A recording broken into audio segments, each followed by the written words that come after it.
Where Winds Meet looks pretty good. Let's see what the critics are saying about... Oh, of course, this is what IGN would score a game that looks like this. God damn it, I'm not fat. I'm just shamed for my body in a world where white men decide what's beautiful. What's up, Space Pirates? This is your Admiral, the ever-charming Dr. Disaster. And did you guys know that IGN never posted a review score for Dragon Age the Veilguard onto the site Metacritic? And of course, the reason for that is obvious. It's because we all know that they are... chicken shit. Chicken shit?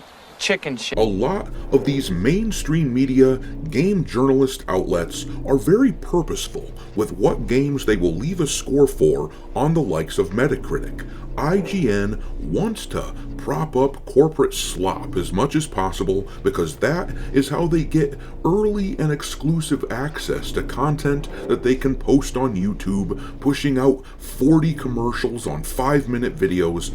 That is their whole business model. So they go out of their way to make their score as high as feasibly possible for Western corporate slop like Dragon Age the Veilguard, which they ended up giving that game a 9 out of 10. Oh, wait, you serious? Let me laugh even harder.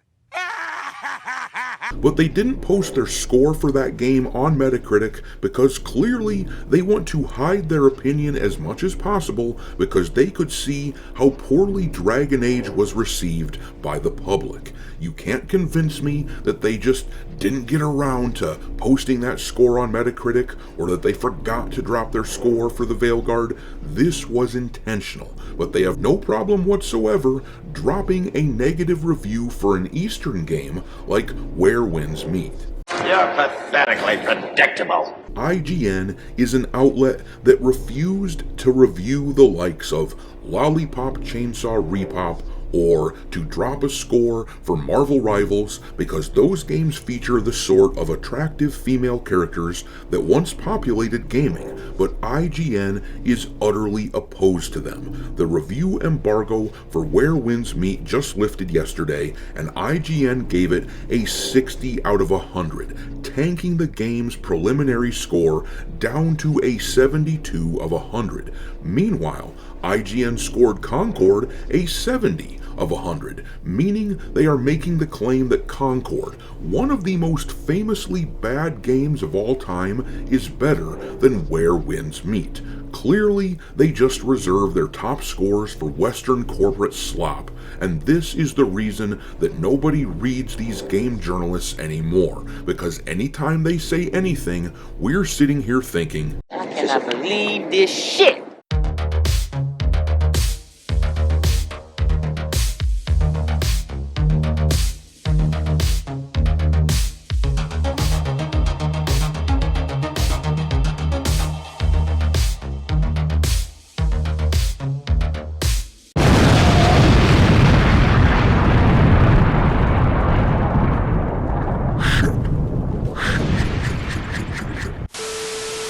Alright, me hearties, make sure that you hit the like button on this video, share it with your friends, and subscribe to the channel if you haven't already. I've had a lot of people tell me that they have been unwillingly unsubscribed to the channel. Almost every day I hear from someone who says they didn't believe me when I talked about this phenomenon, but then they noticed that they themselves were unsubbed from the channel. I don't know why it happens, but I do hear it a lot. So check into that and hit the notification bell while you're at it.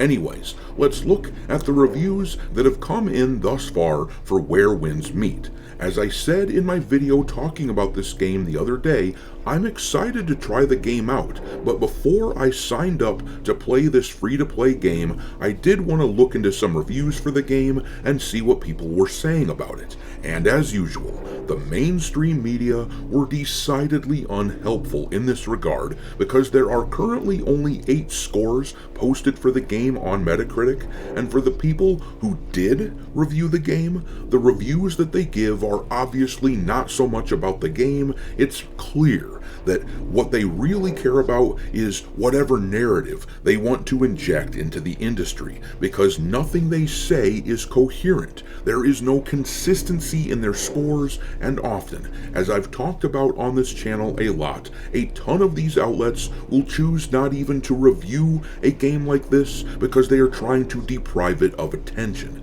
To this day, IGN has not posted a score for Lollipop Chainsaw Repop, despite the fact that they were apparently given codes to the game before release, which was over a year ago. They still haven't posted a review of Escape from Duckov, even though that game is going on a month old already, and they have had literally millions of people buying that game and playing it on Steam.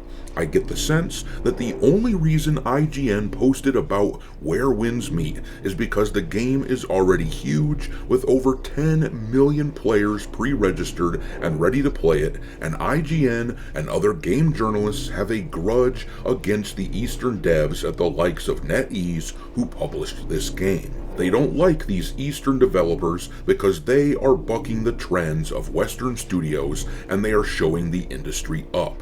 That is the only way to make sense of the scores that they give. But let's take a look at what IGN said about Where Winds Meet. They gave the game a 60 of 100, and it says here, perhaps there's a version of Where Winds Meet that isn't throttled by the storm of its own lofty aspirations. It has a great understanding of what makes wuxia such a compelling subgenre of fantasy fiction, bleeding into the vibrancy of its characters and the flair of its combat, but it becomes clear pretty quickly that the attempt to shove many different kinds of experiences into one game, open world adventure, action-heavy MMO, musical rhythm game, card battler, only ensures that none of these elements reach their full potential.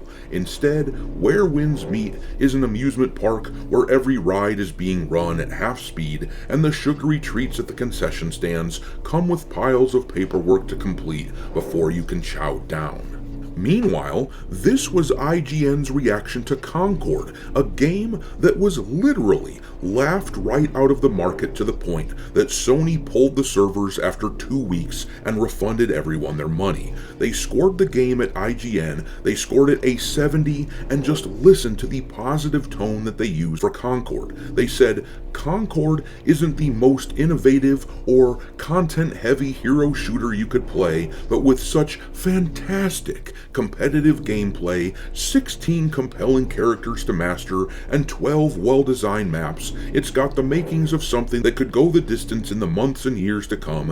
In fact, it's a testament to its first-person shooter chops that even while it has a virtually non-existent story and a serious need for a signature game mode, I still found myself losing dozens of hours to its PvP charms. Hopefully, the live service roadmap will do its thing and show this promising shooter the love it needs to become something truly special, but right now, it's at least good enough for me to recommend trying out.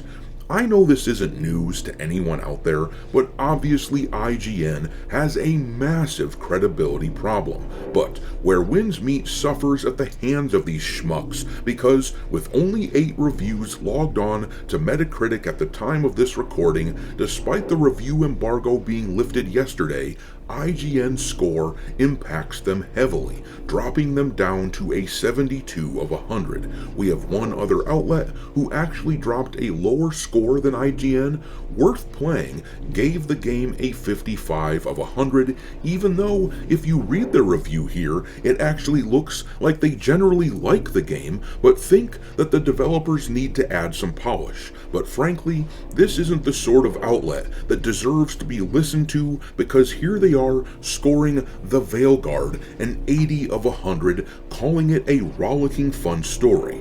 On the other hand of the spectrum though, we have the outlet V Games giving Where Winds Meet a perfect 100 score, which is always a red flag for me. If you're going to call a game perfect, then it had better be Ocarina of Time or Chrono Trigger or some other mind-blowing level of experience. But V-Games wrote here, "Where Winds Meet is an ambitious and impressive project with the potential to become a standout title in the coming years." Yeah, games with potential to become a standout title in the coming years, that isn't something that you give a perfect score to, guys. Though, I will say that I trust this outlet a hell of a lot more than the likes of IGN. At least they had the brains at V-Games, as you can see here, to give Concord a shitty 40 out of 100 score, unlike IGN, who actually tried to sell people on that game.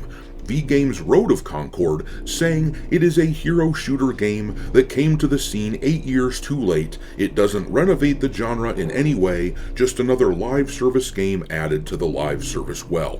And this same outlet was a bit more positive about the Veilguard than I would have liked, but at least they talk about how it suffered from several issues, including trying too hard to avoid offending anyone and trying to be universally liked. Once again, I don't think this outlet nails it at all with its 100 score of Where the Winds Meet, in the same way that IGN's score obviously seems low.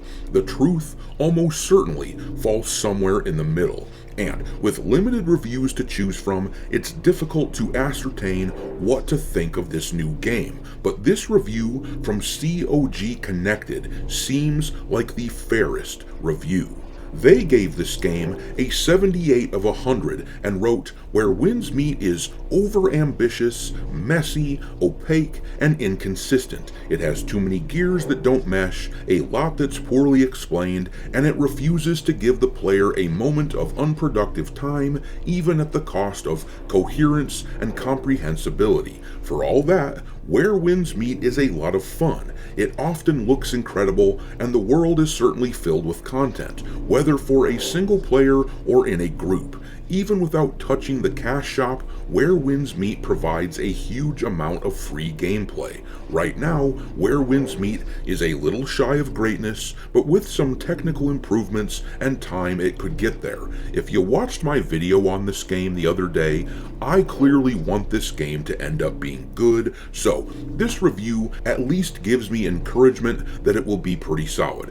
But it is frustrating that I have to wade through the mob of jackasses like IGN who have ruined their own credibility to search for someone willing to give some honest and coherent thoughts. Personally, I wish that IGN would do the same thing with every game that they did with the likes of Lollipop Chainsaw Repop.